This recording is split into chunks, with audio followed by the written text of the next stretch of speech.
नमस्कार विद्यार्थी मित्रांनो, इयत्ता 12वी मध्ये आपल्याला कथा एक वाङ्मय प्रकार म्हणून अभ्यासायचा आहे। कथेच्या सादरीकरणाच्या काही प्रकारांपैकी एक प्रकार म्हणजे कथेचे अभिवाचन।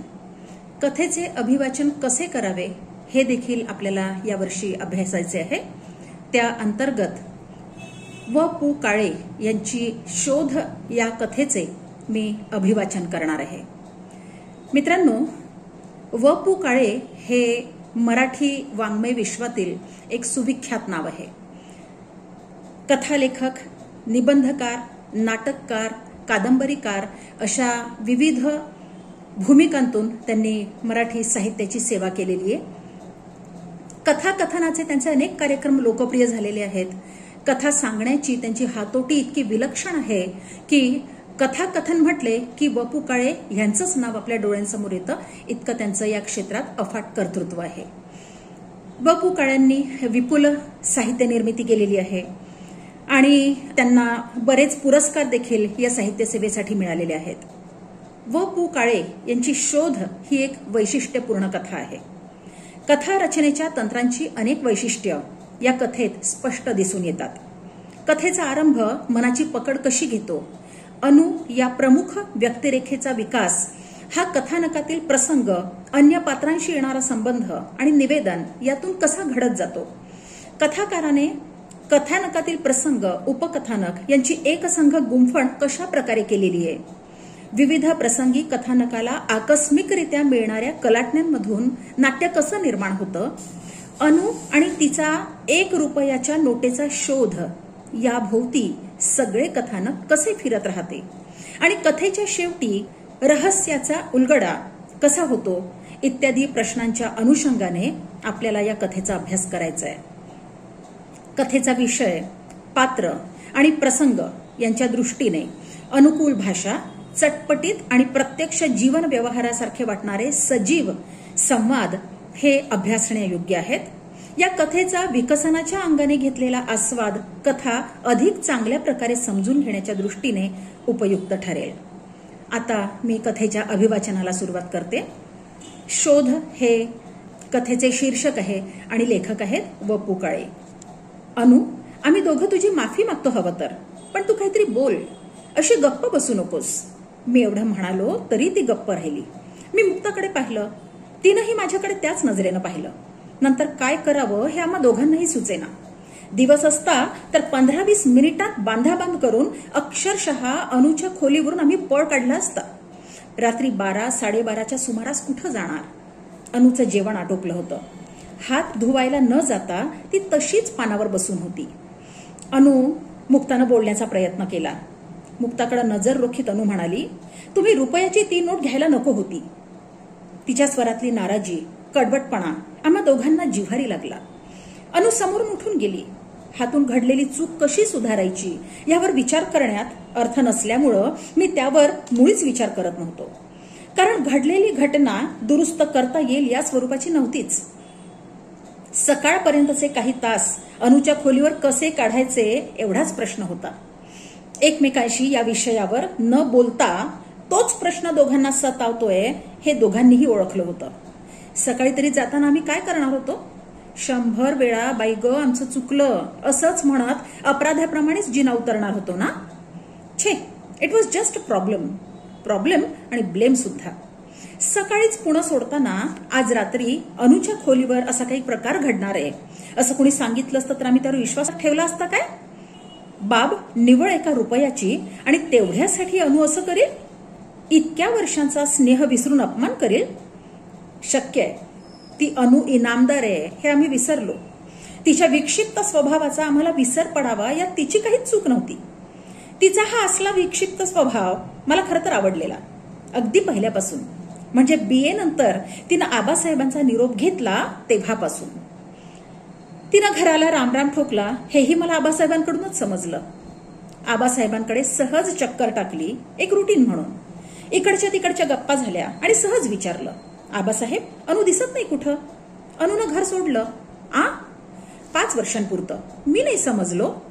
त्याचं असं आहे, प्राप्तेतु 16 वर्षे हा नियम आपण फक्त मुलांच्या बाबतीत सांभाळतो, मुलींनाही तोच न्याय लावायला हवा आणि अनुसारख्या मुलीच्या बाबतीत तर ही सवलत प्रथम हवी. ते सगळं मान्य आहे, पण घर सोडायचं कारण फक्त 5 वर्षांसाठी. पण का? तिनं माझ्यासाठी केवळ 5 वर्षांची सवलत दिली. म्हणजे काय? पण 5 वर्ष तर घर सोडून गेलीये ते तिच्यासाठी नाही तर माझ्यासाठी, असं अनु म्हणते. मला वाईट वाटू नये म्हणून. आलं लक्षात. एकूण अंदाज येऊन मी म्हणालो. तोच आबासाहेब म्हणाले, मला तिचं थोडंसं पटलं. थोडंसं म्हणण्यापेक्षा पुष्कळसं. काय पटलं? अनु म्हणाली, मी मुलीच्या जन्माला आले आहे तेव्हा माझं लग्न केल्याशिवाय तुम्ही मला सोडणार नाही आणि मी लग्नच करणार नाही यासारखे पणही मला करायचे नाहीत. फक्त लग्नापूर्वी 5 वर्ष मला स्वतःची म्हणून जगायची आहेत. म्हणजे कशी? हा प्रश्न मीही तिला विचारला. तेव्हा ती म्हणाली, 5 वर्ष माझी स्वतःची म्हणजे प्युअरली माझी स्वतःची असावीत. त्या वर्षांशी कुणाचाही संबंध असता कामा नये. मला त्याचा कुणी अकाउंट विचारता कामा नये. तुम्ही सुद्धा 5 वर्ष मी एकटी जगणार. म्हणजे निश्चित काय करणार? आबासाहेब म्हणाले, अगदी तिच्याच शब्दात सांगतो. ती म्हणाली, कुणाच्या ना कुणाच्या कलानं चालण्याची सवय प्रत्येक व्यक्ती परंपरेनं लावून घेते. माणूस स्वतःचं व्यक्तिमत्व स्वतः घडवत नाही. कुणाचा ना कुणाचा तरी त्याच्यावर पगडा असतो. विचारांवर छाया पडलेली असते. आई बाप एखाद्या व्यक्तीवर प्रेम करतात म्हणून मूल त्या व्यक्तीवर प्रेम करू लागतं. जे आई वडिलांचे शत्रू तेच त्या मुलाचे शत्रू. याचाच अर्थ असा की स्वतःचा स्वतंत्र मेंदू घेऊन जन्माला आलेला जीव दुसऱ्याचं ऐकतो त्याच क्षणी तो स्वतःचं अस्तित्व, निसर्गानं जगाकडे पाहण्याची दिलेली स्वतंत्र नजर हरवून बसतो. मला 5 वर्ष एवढ्याचसाठी एकटं राहायचंय. माझे स्वतःचे विचार आणि तुमच्या विचारांचा पडलेला पगडा ह्यात किती अंतर आहे ते मला पाहायचंय. जगाकडे पाहताना मला माझा चष्मा हवाय. प्रत्येक वस्तूचं, घटनेचं, व्यक्तीचं मूल्यमापन करायला मला माझी स्वतंत्र नजर तयार करायची आणि तेही संसारात पडण्यापूर्वी. स्वतःचे अनुभव मला स्वतःच जमा करायचेत. समाजात मिसळल्याशिवाय समाज समजत नाही आणि व्यक्तीही कळत नाहीत असं ती म्हणते. समाज ही विशाल अर्थानं व्यक्तीच असते आणि व्यक्ती घटक रूपानं समाजच आहे असं एका महाराजांचं विधान ती नेहमी ऐकवते. पण त्यावरही ती असं म्हणते की हे त्यांचं मत झालं, मला मात्र त्यातलं सत्य शोधायचंय. म्हणजे ती नक्की काय करणार? नोकरी कसली? आधी नर्सिंग शिकणार, नंतर नर्स होणार. नर्स? हो, नर्सच का? हे तिनं 2 दिवसांपूर्वी पाठवलेल्या पत्रात लिहिलंय. आहे का पत्र? दाखवतो ना. आबासाहेबांनी पत्र दाखवलं. मजकुरातील त्या 2 ओळी विलक्षण होत्या. जीवनाचं सार त्या 2 वाक्यात होतं. मला ते सुभाषित वाटलं. नर्सिंगचा पेशा का निवडला हे सांगताना अनुनं लिहिलं होतं, आबा, इस्पितळ आणि पेशंट हे विश्व असं आहे की सुख आणि दुःख इथं खऱ्या स्वरूपात भेटतात. अनुनं मुंबईच्या KEM मध्ये नोकरी मिळवली. हॉस्पिटलच्या समोरच्या गल्लीत एका 3 मजली इमारतीत तिनं खोली मिळवली, सजवली. अनुनं मुंबईत बिऱ्हाड थाटल्यामुळे मुंबईत उतरायचं कुणाकडं हा आमचा सुद्धा प्रश्न मस्त सुटला होता. आमच्या प्रत्येक खेपेत अनुनं काहीतरी नवा टप्पा गाठल्याचं आम्ही पाहत होतो. ती पोरगी केवळ वयानं वाढत नव्हती, अनुभवानं समृद्ध होत होती, समजुतीनं वाढत होती. तिनं निवडलेल्या व्यवसायात ती हरवली होती. ते तिचं विश्व बनलं होतं. तिनं अख्खं KEM जिंकलं होतं. Doctors, surgeons, physicians, dean, matron, तिच्या समव्यवसायी भगिनी आणि पेशंट मंडळी सुद्धा. हे सगळं पाहून मी तिला एकदा म्हणालो होतो, अनु, तू डॉक्टरच व्हायला हवं होतंस. का? तुझी बुद्धी, कामावरची निष्ठा, स्टॅमिना हे सगळं पाहिलं की वाटतं नर्सिंगच्या स्वभावात तू वाया जात आहेस. तुझी कॅलिबर डॉक्टर होण्याची आहे. अनु पटकन म्हणाली, म्हणूनच मी नर्स झाले. म्हणजे काय? डॉक्टर होणं सोपं आहे असं मला वाटत गेलं. मला जितकी बुद्धी परमेश्वरानं दिली आहे तेवढी बुद्धी, शिक्षण परवडण्या इतका पैसा आणि तुफान अभ्यास करण्याची तयारी, इतक्या भांडवलावर कुणीही डॉक्टर होऊ शकेल. मी तर नक्कीच झाले असते. तेच मला हवंय. मग का झाली नाहीस? आता करू शकतेस ह्यापेक्षा जास्त चांगली सेवा तू व्याधीनं पिडलेल्या माणसांची करू शकली असतीस. मुळीच नाही. सेवा ह्याच दृष्टिकोनातून मला विचाराल तर म्हणेन डॉक्टरपेक्षा नर्स महत्वाची, तिची जबाबदारी अधिक. उत्तम डॉक्टर होण्यापेक्षा उत्तम नर्स होणं कठीण आहे, इतकंच माझं म्हणणं आहे. डॉक्टरी पेशात ज्ञानाचा भाग मोठा आहे, माझ्या व्यवसायात मनाचा भाग मोठा आहे. डॉक्टरांचा स्टेथोस्कोप फक्त छातीपर्यंत पोहोचतो, नर्सचा हात मात्र काळजाच्या आत जातो. रोग जाणता आला की डॉक्टरचं कार्य संपतं, नर्सला मात्र पेशंट समजावा लागतो. मला रोगाची माहिती नकोच आहे, मला माणसाची माहिती हवी आहे. म्हणूनच मला हा पेशा महत्वाचा वाटतो. मी आमच्या डीन साहेबांना नेहमी म्हणते की तुम्ही डॉक्टर मंडळी फक्त रोग्यांचा ताप पाहून मोकळे होता, आम्ही ताप आणि मनस्ताप दोन्हीचं निवारण करण्याची धडपड करतो. अशी ही अफाट अनुरागावली होती. निमित्त काय, तर तिची 1 रुपयाची नोट घेतली हे. ती देखील आम्ही मुद्दाम घेतली नाही. मुंबईच्या आमच्या या मुक्कामात आमचे मित्र भिडे आणि भिडे बहिणी आम्हाला भेटायला आल्या अनुच्या खोलीवर. गप्पा गोष्टीत रात्रीचे 11 कधी वाजले समजलंच नाही. दोघं जायला निघाली. बहिणी सहज म्हणाल्या, आपण टॅक्सीनं जाऊ बाई. त्या बसचा आणि गाडीचा अगदी उबग आला. टॅक्सीनं जाऊ. त्यात काय मोठंसं, फक्त सुटे पैसे वर आहेत की नाही पहा, तेवढ्यासाठी टॅक्सीवाल्यानं अडवायला नको. मग शोधाशोध, कारण दोघांकडे 10ची नोट निघाली. भिडे, 1 मिनिट थांबा, मी देतो सुटे पैसे. माझ्या जवळचे आणि मुक्ता जवळचे असे सगळे पैसे जमा केले तर 9 रुपये भरले. अहो चालेल 1 रुपया कमी, भिडे बहिणी म्हणाल्या. बाबा असं कसं, 1 मिनिट थांबा, एखादा रुपया कुठेही मिळेल. मी अनुच्या कपाटात पाहते. मुक्तानं अनुचं कपाट उलटं पालटं केलं पण पैसे सापडले नाहीत. भिडे जायला निघाले तोच काहीसं आठवून मुक्ता म्हणाली, 1 मिनिट थांबा, रुपया मिळेल. कुठं आहे? अनुच्या टेबलावर काच आहे, त्या काचेखाली तिनं 1 नोट ठेवलीये. That's good.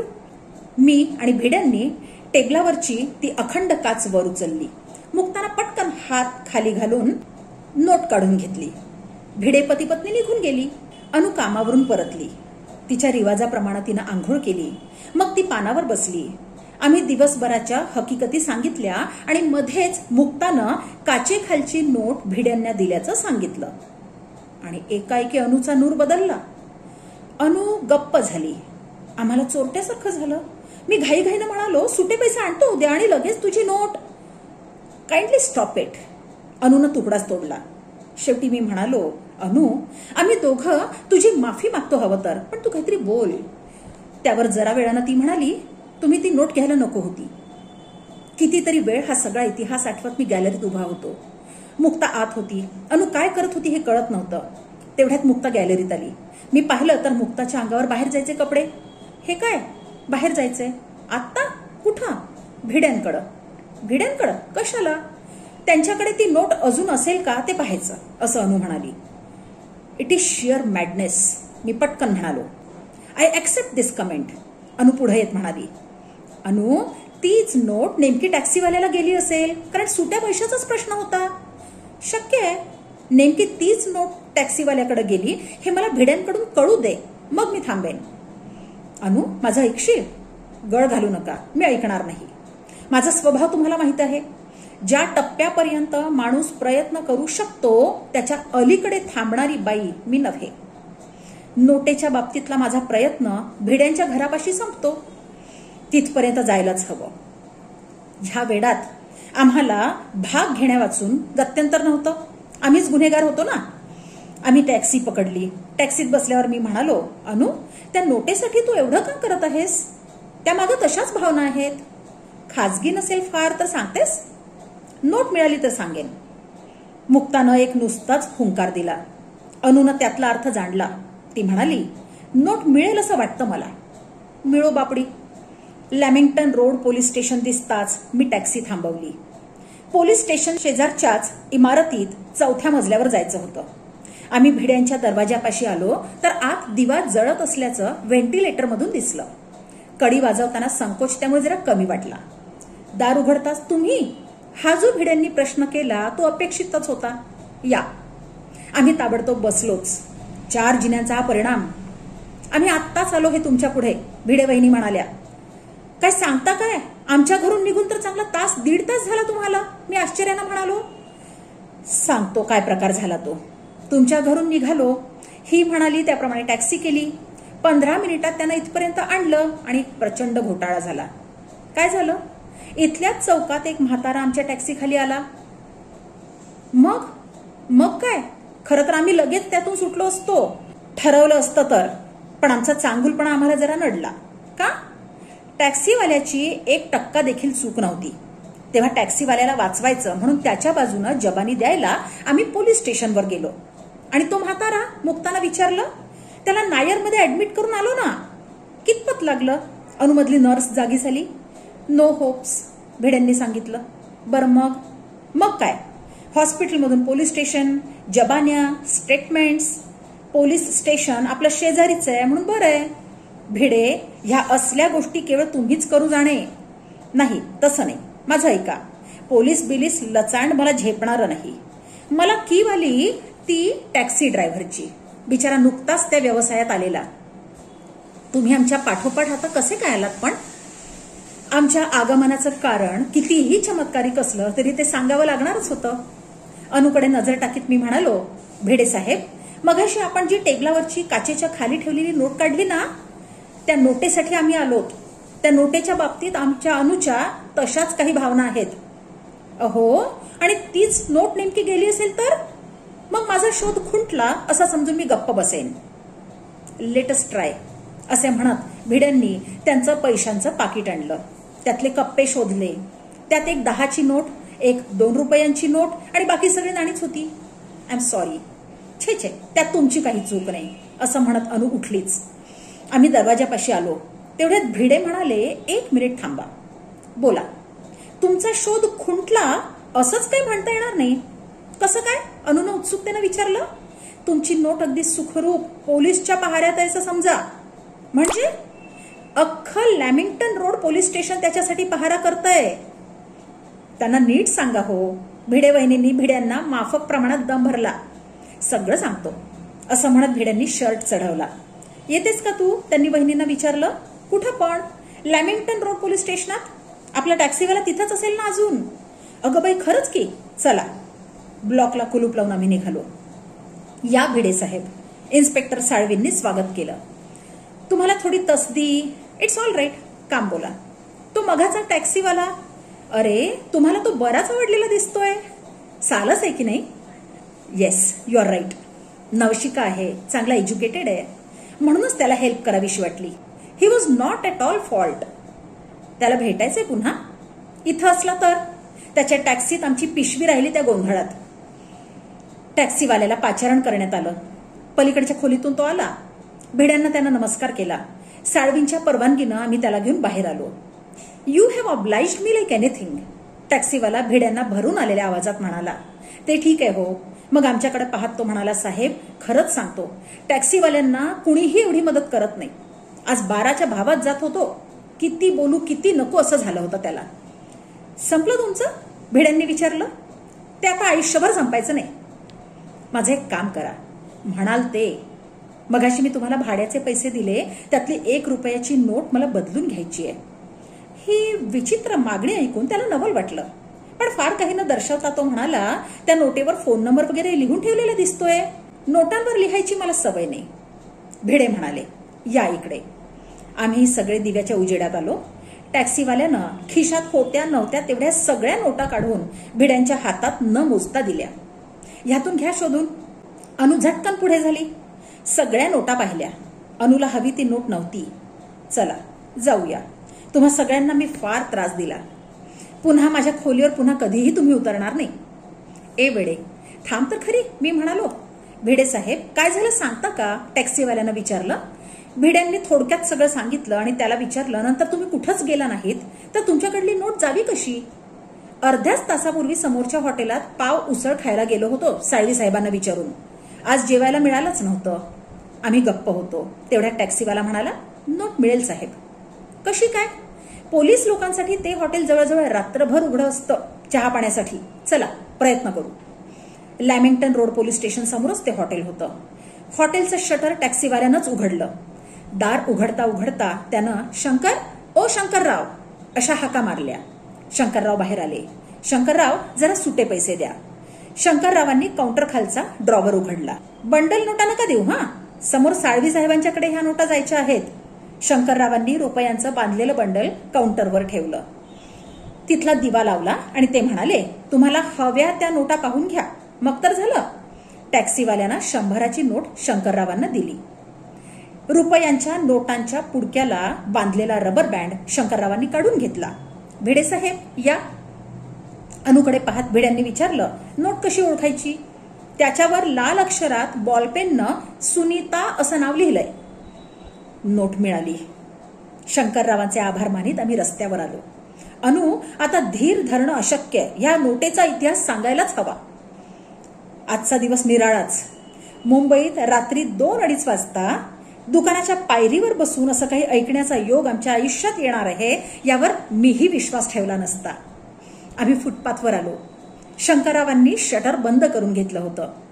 हॉटेलच्या मार्बलच्या पायऱ्यांवर रात्री 2:30 वाजता मी, मुक्ता, भिडे पती पत्नी, तो टॅक्सीवाला आणि अनु असे आम्ही बसलो. रस्त्यावरच्या दिव्यांचा प्रकाश सगळ्यांच्या अंगावर पडला होता. अशा वातावरणात भरून आलेल्या आवाजात अनुनं हकीकत सांगायला प्रारंभ केला. नर्स म्हणून मी 5 वर्ष हॉस्पिटलमध्ये काम करते आहे. महिन्यात 1.5 महिन्यापूर्वीची कथा. लहान मुलांच्या वॉर्डमध्ये माझी ड्युटी होती. तिथं मला खरं तर उभं राहवत नाही, पण ड्युटी आली की टाळताही येत नाही. एके दिवशी सकाळी एक 8-9 वर्षांची मुलगी ऍडमिट करावी लागली. तिची आशा सगळ्यांनी सोडलेली होती. मुलीबरोबर तिची आई, मावशी आणि बिल्डिंग मधल्या 10-12 बायकांचा घोळका होता. त्या सगळ्यांना मी बाहेरच्या बाहेर थोपवलं. मग भराभरा आमच्या हालचाली सुरू झाल्या. हाताला पायाला नळ्या लावल्या. ब्लड ट्रान्सफ्युजन, सलाईन, याशिवाय ऑक्सिजन पण दिला. हे सगळं अर्थात नातेवाईकांच्या समाधानासाठी आणि नशिबाचा 1% असतो त्याच्यासाठी. पोरगी नक्षत्रासारखी होती. तिच्यासाठी माझीही एकीकडे प्रार्थना चालली होती. ती पोरगी मधून मधून डोळे उघडायची आणि क्षीण आवाजात सांगायची, या नळ्या काढा. दिवसभर हे चाललं होतं. तिच्या यातना बघवत नव्हत्या. ह्या नळ्या काढा म्हणून तिचा जप चालला होता. शेवटी मी डॉक्टरनं विचारलं. ते म्हणाले, फार तर 3-4 तास काढेल. मग मी विचारलं, असंच जर असेल तर शेवटचे काही तास तिला सुखानं तरी जगू दे ना. तिच्या नळ्या काढते मी सगळ्या.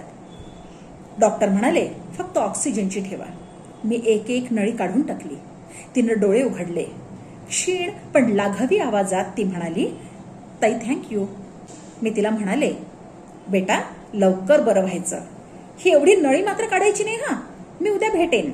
तुझ्यासाठी गंमत आणीन. तिनं मान हलवली. दुसऱ्या दिवशी मी ड्युटीवर गेले तर ती गोड पोरगी आदल्याच दिवशी गेली होती. त्यानंतर 15 दिवसांनी त्या मुलीची आई माझा शोध घेत पुन्हा हॉस्पिटलमध्ये आली. तिनं मला एका बाजूला नेलं. हातात एक पाकिट ठेवलं. त्यात 25 रुपये होते. हे काय? मी विचारलं. ती बाई म्हणाली, तुम्ही आमच्याशी खऱ्या सिस्टरप्रमाणे वागलात. ही माझी आठवण. मी म्हणाले, सिस्टरप्रमाणे वागले असं म्हणता? मग मला सांगा, तुमच्या सख्ख्या बहिणीला तुम्ही असे पैसे दिले असते का? तिची मी खूप समजूत घातली. इथल्या धर्मादाय पेटीत ते पैसे टाका असं सांगितलं. मग ती म्हणाली, कमीत कमी ही 1 रुपयाची नोट तरी तुम्ही ठेवायला हवी. तुमच्या भाचीनं माझ्या सुनीतानं दिली आहे ती. तुम्ही त्या दिवशी नळ्या काढल्यात. तुम्ही गेल्यावर ती म्हणाली, ही नर्सताई चांगली आहे. तिनं हातापायातल्या सुया काढल्या. मी आता झोपते. माझ्या उशीखालचा खाऊचा रुपया त्या ताईला दे. पोरगी एवढं बोलली. तिनं डोळे मिटले आणि मिटले ते कायमचेच. एवढं सांगून माझ्या गळ्यात हात टाकून कोसळलीच. तिची समजूत घालणं माझ्या शक्तीबाहेरचं होतं. हकीकत सांगताना अनुचा आवाज भरून आला. थोडा वेळ थांबून रुमालानं डोळ्यांच्या कडा टिपत ती म्हणाली, हीच ती नोट. आम्ही सुन्न बसून होतो. सगळीकडे शांत होतं आणि मग तितक्याच संथ स्वरात टॅक्सीवाला म्हणाला, ताई, असा पेशंटमध्ये मन गुंतून चालणार नाही. माणूस भूतकाळात अडकला की संपलं. मग भविष्य काळ सुद्धा खराब होतो. नजर नेहमी समोर असावी, एखाद्या ड्रायव्हरसारखी. आता माझंच पाहना. माझा पेशा टॅक्सी ड्रायव्हरचा नव्यानच सुरू केलाय. केव्हा केव्हा टॅक्सीत अशी व्यक्ती येऊन बसते की वाटतं हा पॅसेंजर टॅक्सीतून कधीही उतरू नये. पण त्याचंही डेस्टिनेशन ठरलेलं असतं. यहा आगे खडी करो असं म्हणताच गाडी मुकाट्याने उभी करावी लागते. मग मीटरवरचा आकडा पुसायचा. मनावर रेंगाळू पाहणारा तो पॅसेंजर सुद्धा त्याबरोबर पुसायचा आणि नव्या पॅसेंजरचं स्वागत करायला तयार व्हायचं. ताई, तुमचा आणि माझा पेशा हा असा एकच आहे. तुम्हीही हेच करायला हवं. पेशंट दगावला की फक्त चादर बदलायची, उशी झटकायची, पायाखालचं ब्लँकेट नवं वाटेल अशी घडी घालायची आणि नव्या पेशंटचं स्वागत करायचं. कॉटवर कोण आला नवा तेही पाहायचं नाही. मिनिस्टर असेल नाहीतर रस्त्यावरचा कोणीतरी, आपण आपला कॉट नंबर सांभाळायचा. त्याचा शब्द भिडत होता. अनु फक्त रडत नव्हती इतकंच. तिनं विचारलं, सगळ्याच गोष्टी विसरता येतात का? येत नाहीत ना, पण काय करणार? ह्या रुपयाच्या नोटेमागं तुम्ही धावत एवढ्या अपरात्री आलात. नोट एक जड वस्तू, शोधल्यावर सापडणारी. म्हणूनच आम्ही सर्वांनी या वेडेपणात भाग घेतला. पण ताई, हातातून निसटलेल्या सगळ्याच गोष्टी अशा मिळत नाहीत. ह्या एका आठवणीपायी वेड्यापिशा होत तुम्ही धावाधाव केलीत, नोट मिळवलीत. तुम्ही भाग्यवान आहात. शोध घेण्याचं तुमचं काम फार सोपं होतं. सोपं? माझ्यापेक्षा नक्कीच सोपं. कसं काय? माझी वस्तू मला कधीच परत मिळणार नाही. एका नोटेसाठी तुमची ही अवस्था झाली. मला सांगा ताई, माझी प्रत्यक्ष मुलगी जेव्हा मला कायमची सोडून गेली तेव्हा मी काय केलं असेल? काय करावं सांगता? मुलांनो, शोध ही कथा वाचकांना अक्षरशः खिळवून ठेवते असा मला वाटतं तुम्हाला अनुभव आला असणार. कथेचा आरंभच मुळात लक्षवेधी आहे. कारण कथेच्या प्रारंभी आपण बघतो की लेखक आणि त्याची पत्नी मुक्ता अनुची माफी मागताना दिसतायत. आणि का, कशासाठी हे काही आपल्याला स्पष्ट कळत नाही. केवळ एका रुपयाच्या नोटेचा उल्लेख इथे अनु करते आणि ह्या एका रुपयाच्या नोटेचा हा जो उल्लेख आहे हा ज्याप्रमाणे लेखक आणि त्यांची पत्नी मुक्ता यांना अस्वस्थ करतो, त्याचप्रमाणे आपल्याला सुद्धा कथेच्या अंतापर्यंत हे एक रुपयाच्या नोटेचं काय रहस्य असावं बरं असा प्रश्न आपल्याला सुद्धा छळत राहतो. अशा प्रकारे कथेचा आरंभ वाचकांच्या मनाची पकड घेतो. त्यानंतर आपण पाहतो की अनु या व्यक्तिरेखेचा हळूहळू विकास होत जातो. कथा जशी जशी पुढे जाते तसं अनुचं व्यक्तिचित्र आपल्याकडे आणखी आणखी उलगडत जातं. आपण सुरुवातीला ज्या अनुला भेटतो, नर्स म्हणून काम करणाऱ्या आबासाहेब आपल्या लेखकाला त्यावेळी सांगतात की प्राप्तेत 16 वर्षे, म्हणजे असं म्हणतात, म्हणजे पूर्वी असं म्हणायचे आणि अर्थात ते आजही लागू आहे. लालयेत पंचवर्षाणी दशवर्षाणी ताडयेत प्राप्तेतु 16 वर्षे पुत्रम मित्रवत आचरेत. म्हणजे काय तर मूल जन्माला आल्यानंतर लालयेत पंचवर्षाणी म्हणजे 5 वर्षांचं होईपर्यंत त्याचे खूप लाड करावेत.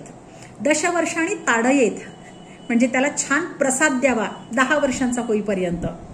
मधल्या काळामध्ये 10 ते 16 मध्ये थोडं लालन, थोडं ताडण म्हणजे थोडासा लाड, थोडा मार, थोडासा धाक, मुलांना शिस्त वगैरे वगैरे अशा संमिश्र पद्धतीने वाढवावं.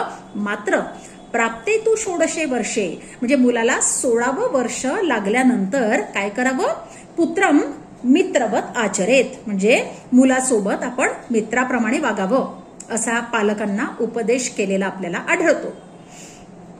आता या श्लोकामध्ये शब्द कोणता आहे? पुत्रम. पुत्र म्हणजे मुलगा, मुलगी या अर्थी पुत्री हा शब्द आहे. आबासाहेब आपल्या लेखकाला म्हणतात की आपल्याला श्लोकामध्ये आपल्या पूर्वजांनी जे सांगितलेलं आहे की पुत्रम मित्रवत आचरेत म्हणजे मुलासोबत आपण मित्राप्रमाणे वागावं. तर आपण काय करतो? आपण सरसकट सगळ्या पाल्यांना हा नियम लावत नाही. आपण फक्त मुलगा या व्यक्तिविशेषाला तो नियम लावतो आणि त्यात आपण मुलीला काही गृहीत धरत नाही, मुलीला अंतर्भूत करत नाही. त्यामुळे मुलगी 16 वर्षांची झाल्यानंतर तिच्यासोबत मैत्रिणीप्रमाणे वागावं आईने किंवा वडिलांनी मित्राप्रमाणे वागावं असं फारसं आपल्याला घडताना दिसत नाही समाजात. आबासाहेब म्हणतात की माझ्या मुलीने अनुने मला या गोष्टीची जाणीव करून दिलेली आहे. तिने आबासाहेबांना सरळ सांगितलं की मला माझी स्वतंत्र दृष्टी तयार करायची आहे. आपण लहान असतो त्यावेळी आपल्या आई वडिलांचा, आपल्या गुरूंचा, आपल्या मित्रमंडळींचा आपल्यावर खूप प्रभाव असतो आणि त्यामुळे सहसा असं होतं की आपले आई बाबा, आपले गुरु किंवा आपला पियर ग्रुप म्हणजे आपली मित्रमंडळी जशी वागतात त्यांच्या वर्तनाचा आपल्यावर प्रभाव होत असतो आणि कुठेतरी कळत नकळत आपणही त्यांच्यासारखे घडायला लागलेले असतो. अनुला आक्षेप आहे तो ह्या गोष्टीवर. ती म्हणते की प्रत्येक व्यक्ती जन्माला येते ती स्वतंत्र व्यक्ती म्हणून, मग त्या व्यक्तीचं स्वतंत्र व्यक्तिमत्व असायला हवंय. स्वतंत्र या अर्थाने की इतरांच्या प्रभावापासून ते मुक्त असायला हवंय. मात्र दुर्दैवाने असं दिसत नाही. खूपदा आपल्याला असं जाणवतं की आयुष्यभर आपल्यावर एखाद्या व्यक्तीच्या विचारांचा प्रभाव असतो किंवा त्या व्यक्तीच्या व्यक्तिमत्वाचा प्रभाव असतो. अनु म्हणते मला असं कुठल्याही व्यक्तिरेखेच्या छायेखाली राहणं जमणार नाही. मला स्वतःचं माझं स्वतंत्र व्यक्तिमत्व विकसित करायचंय आणि मला माझ्या स्वतंत्र विचारसरणीने चालायचंय. आणि म्हणून ती आबासाहेबांना म्हणजे आपल्या वडिलांना समजावते की मला स्वतंत्र व्यक्तिमत्व माझं घडवायचंय आणि त्यासाठी मला माझी स्वतःची म्हणून 5 वर्ष हवी आहेत तुमच्याकडून. अशा प्रकारे आपण अनुला भेटतो. ती विचारांनी अतिशय प्रगल्भ असलेली अनु आपल्याला या एवढ्या कमी वयामध्ये दिसते, भेटते. आणि मग ती आबासाहेबांना सांगते की मला स्वतंत्र जगून मला स्वतंत्र माझी दृष्टी तयार करायची, माझी विचारसरणी तयार करायची आहे. नंतर आपण भेटतो त्या नर्स झालेल्या अनुला. आणि त्याच्यानंतर मग अनुला भेटणारे वेगवेगळे पेशंट्स, त्यातलीच एक सुनीता नावाची छोटीशी मुलगी जी पेशंट असते.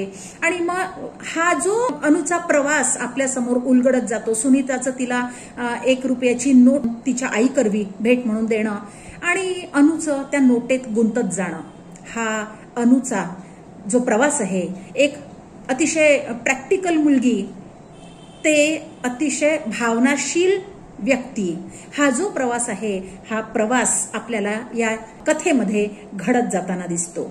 अनुचा इतर पात्रांशी येणारा जो संबंध आहे त्यातून सुद्धा आपल्याला अनुचं व्यक्तिमत्व कळत जातं. आबासाहेबांशी बोलताना स्पष्टवक्ती असलेली अनु, आपल्या लेखकाशी आणि मुक्ता म्हणजे त्यांच्या पत्नीशी बोलणारी सुद्धा अनु अतिशय स्पष्टवक्ती असलेली आपल्याला दिसते. मात्र हीच स्पष्टवक्ती अनु छोट्या सुनीताच्या बाबतीत अतिशय हळवी झालेली आपल्याला दिसते. अशा प्रकारे अन्य पात्रांशी येणाऱ्या संबंधातून आणि त्यांच्याशी होणाऱ्या संवादातून अनुचं पात्र आपल्या समोर उलगडत जातं. कथानकामध्ये प्रसंग अतिशय सुरेख रीतीने लेखकांनी गुंफलेले आहेत. मग अनुचं लेखक आणि लेखक पत्नीवर रागावणं असो किंवा लेखक आणि लेखक पत्नीचं म्हणजे मुक्ताचं तिच्या समोरचं बराच काळ अवघडले पण वाटण्याचा तो जो प्रसंग आहे तो असो, की हॉस्पिटलमधली सुनीतामध्ये गुंतणारी किंवा तिचा मृत्यू झाल्यानंतर सुद्धा तिच्यातच गुंतून असणारी अनु असो, भिडे पती पत्नींची भेट असो, ड्रायव्हरवर जो कठीण प्रसंग गुदरला ज्यामुळे त्याला पोलीस स्टेशनमध्ये जावं लागलं तो प्रसंग असो, अशा वेगवेगळ्या प्रसंगांतून आणि कथानक आणि उपकथानकातून लेखकांनी या कथेची अतिशय सुरेख अशी गुंफण केलेली आहे. मूळ कथेचं जे कथानक आहे ते अनु, लेखक, मुक्ता आणि 1 रुपयाची नोट अर्थात भिडे पती पत्नी त्या अनुषंगाने त्या कथेत येतात. हे मूळ कथानक आहे. आणि नंतर ड्रायव्हर, त्याच्या कार खाली आलेला म्हातारा आणि पोलीस स्टेशन आणि शंकररावांचं हॉटेल या ठिकाणी घडणारा जो प्रसंग आहे ते उपकथानक. या दोनही कथानकांची, मुख्य कथानक आणि उपकथानकाची अतिशय सुंदर अशी गुंफण लेखकांनी इथे केलेली आहे. शिवाय वेळोवेळी कथानकाला कलाटण्या मिळतात, त्यावेळी सुद्धा आपली उत्सुकता ताणली जाते. जसं की सुरुवातीलाच 1 रुपयाच्या नोटेचा उल्लेख आपल्याला जरा उत्सुक करतो की हे काय मॅटर आहे 1 रुपयाच्या नोटेचं. त्याच्यानंतर मग आपण जसे पुढे जातो कथानकासोबत, त्यानंतर अनु 1 रुपयाच्या नोटेसाठी आग्रही असते आणि मग लेखक आणि मुक्ताचं 1 रुपयाचा नोट घेण्यासाठी जी संशोधन मोहीम सुरू होते त्यावेळी आपली ही उत्सुकता जी आहे ती आणखी ताणली जाते. त्यानंतर मग काय होतं, भिडे पती पत्नींना भेटल्यानंतर आपल्याला वाटतं की चला भिडे पती पत्नींना भेटल्यानंतर समजा अनुला 1 रुपयाची नोट मिळाली तर आपणही सुटकेचा निश्वास सोडणार, पण तसं होत नाही.